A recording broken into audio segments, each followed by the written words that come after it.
Happening today, Andy Burnham officially set to take over as Britain's next prime minister, already laying out several agenda items, including his vision for socialist-style policies. Jeff Paul joins us live from 10 Downing Street in London with the very latest. Hi, Jeff.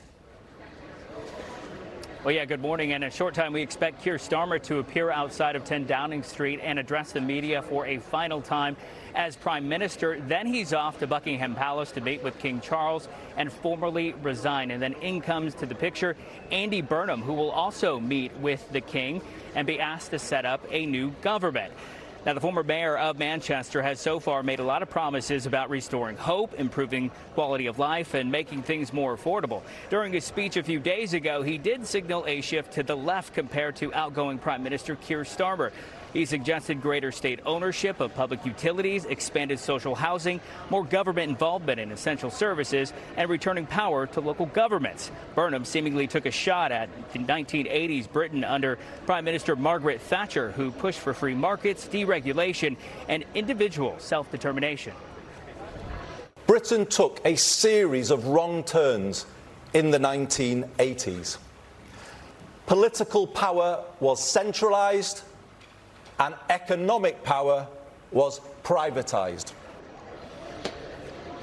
But Burnham is also drawing a bit of praise from President Trump. After reports surface, Burnham will announce plans for new oil and gas drilling in the North Sea. The president saying the people of Aberdeen and Scotland are dancing in the streets because the new Prime Minister, Andy Burnham, has stated that he will be opening up all the way the invaluable North Sea oil. It is one of the greatest sources of quality oil on Earth, has hundreds of years of capacity left, with much not even found yet. Now, we'll certainly be out here listening for any indications surrounding his domestic and foreign policies when Andy Burnham comes back to 10 Downing Street to assume the role as Prime Minister and speak to the media. He will be the UK's 7th Prime Minister in just 10 years. Back to you guys. And we will be watching for that on the channel all day long. Jeff Paul, thank you. With that, let us bring in Fox News senior correspondent Benjamin Hall.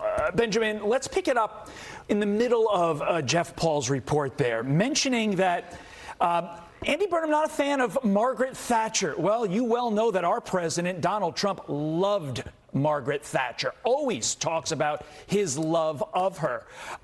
Obviously, Burnham not a fan. How do you see these two getting on, as you say, over there in the UK? Well, look, first of all, I would say that if Andy Burnham thinks that everything went wrong from the 80s, and you look back to the decade before that, which were the 70s, that was one of the worst economic decades in British history. Inflation was at 12 to 16%. There were millions of people on the streets striking. And so the idea that Andy Burnham said that we should go back to the 70s and rebuild from there is baffling many people in economics. Look, he has been very clear about socialism, his support for it, and he wants to rehabilitate socialism. And again, that is worrying for a country that doesn't frankly have much money.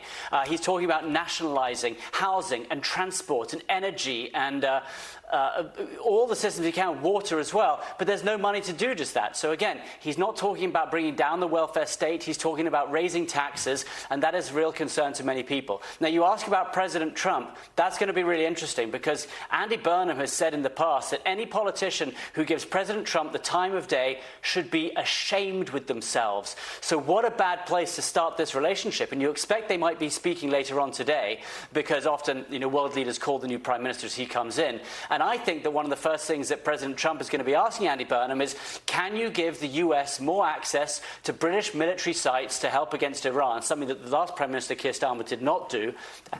And Andy Burnham is going to be in a difficult position. I think he may be having to say no to President Trump on day one.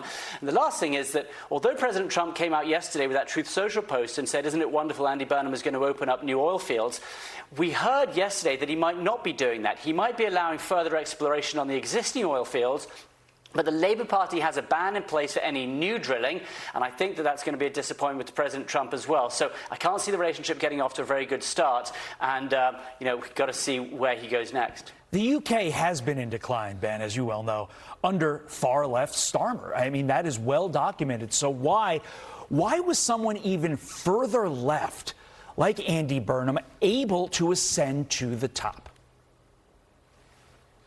It's really interesting because Andy Burnham has only been a Member of Parliament for 1 month.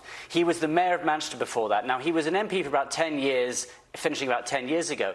But what the Labour Party were looking for was someone who could perhaps help counter Nigel Farage's Reform Party. And when Andy Burnham won his seat in Makersfield, it's a part up around Manchester up north, they saw him doing pretty well against the Reform Party. And I think that really gave him the support from the Labour Party that they need. But look, the Labour Party has been looking left and right for someone who could take over from Keir Starmer, who was thought to have no real policies. He U-turned on countless issues.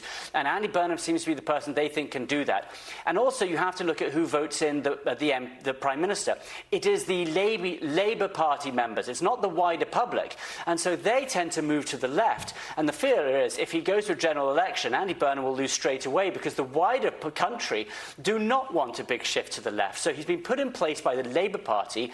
But if the people themselves were going to have a vote, and there doesn't have to be another general election for 3 years, by the way, it's likely he might well lose. And so the Labour Party has, again, shifted far to the left and brought in someone who may not bring in the kind of reforms and the economic policy that the country wants. Yeah, the story of your country is going to be, over the course of the next 3 years, what happens to the border, or I should say lack thereof, in your country right now.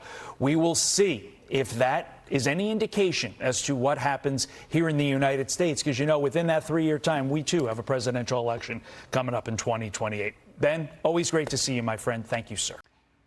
Be sure to like and subscribe for all the Fox News latest on YouTube, and catch full shows streaming now on Fox One.